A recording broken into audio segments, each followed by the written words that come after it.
ಒಂದು 10 kg reduce ಆಗಿರ್ಬೋದು. 10 to 12 kgs ಆಗಿದೆ. ಈಗ ಆರಾಮಾಗಿ ನಡೀತಾ ಹೋಗ್ತೀರಾ? ನಾನು ನಡಿಲಿಕ್ಕೆ ಆಗುದಿಲ್ಲಾಗಿತ್ತು, ಒಂದ್ ಹೆಜ್ಜೆ ತಗೊಳಿಕ್ ಆಗುದಿಲ್ಲ. ನಾನೀಗ ನಡೀತೀನಿ, ಹೋಗಿ ಬರ್ತೀನಿ, ನಾನು ವಿದೌಟ್ ವೆಹಿಕಲ್ ನಾನು ಅಡ್ಡಾಡ್ತೀನಿ. ಹೌದು, ಆಯುರ್ವೇದಿಕ್ ಮೆಡಿಸಿನ್ ಎಲ್ಲ ಬಹಳ ಟಫ್ ಇರ್ತದೆ, ಅದೆಲ್ಲ ಪಥ್ಯ ಜಾಸ್ತಿ ಹಾಗೆ ಅಂತಾರೆ.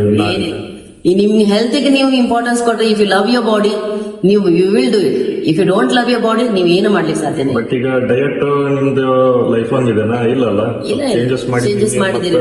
ನಾರ್ಮಲ್ ಡಯಟ್ ಗೆ ಬರ್ತಾ ಇರ್ತೀರ.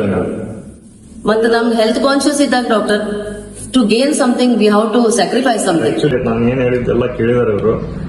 ಸೊ ಪ್ರತಿಯೊಂದು ಫಾಲೋ ಮಾಡಿದ್ದಾರೆ. ಪ್ರತಿ ಫಾಲೋ ಅಪ್ ಈಗ 10 days 15 days ತಪ್ಪದೆ ಬಂದಿದ್ದಾರೆ, ಮೆಡಿಸಿನ್ ತಗೋತಾ ಇದ್ದಾರೆ. ಸೊ ಹಾಗಾಗಿ ಅದಕ್ಕೆ ನಿಮ್ ಎಫರ್ಟ್ ಏನಿದೆಲ್ಲ ಮೇನ್ ಇರ್ತದೆ. ನಾವು but because of you encouragement doctor, ನೀವು ನನ್ಗೊಂದು ಹೋಪ್ ತೋರಿಸಿದ್ರಿ. You showed me that life how to go. ಅದಕ್ಕೆ ನನ್ಗೆ ಅದು ಡಿಫಿಕಲ್ಟ್ ಅನ್ಸ್ಲಿಲ್ಲ. ಇವತ್ತು ಸೈನಸ್ ಪ್ರಾಬ್ಲಮ್ ಎಲ್ಲ ಇತ್ತಲ್ಲ ನಿಮ್ಗೆ, ಹೆಡ್ಡೇಕ್ ಬಹಳ ಹೆಡ್ಡೇಕ್ ಆಗ್ತಿದ್ದಿಲ್ಲ ಡಾಕ್ಟರ್, ಏನಿಲ್ಲ.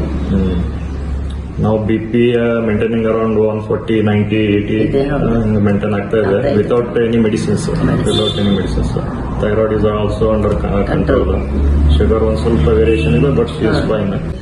ಯಾರು ಅನುಭವ ಮಾಡಿದ್ದಾರೆ they really know what it is. ಯಾರ್ಗ ಅನುಭವ ಮಾಡೋದಿದೆ ನೋಡಿ ನೀವು ಆಯುರ್ವೇದ ಅಂದ್ರೆ ಏನು. It is a oldest medicine, but really effective and it works on your body like magic. ನೀವು ಬಂದು ನೋಡಿ, experience it, then you will feel it. So it is not slow Ayurveda. No, it is not slow. In ನನ್ನ life ನಲ್ಲಿ 19 years 20 years you can imagine of my BP problem. Within 2 months ಅವಾಗೆ ನನಗೆ BP 2 within 2 months ಅವ್ರು tablet stop ಮಾಡಿದ್ರು. You can see the effects on me now.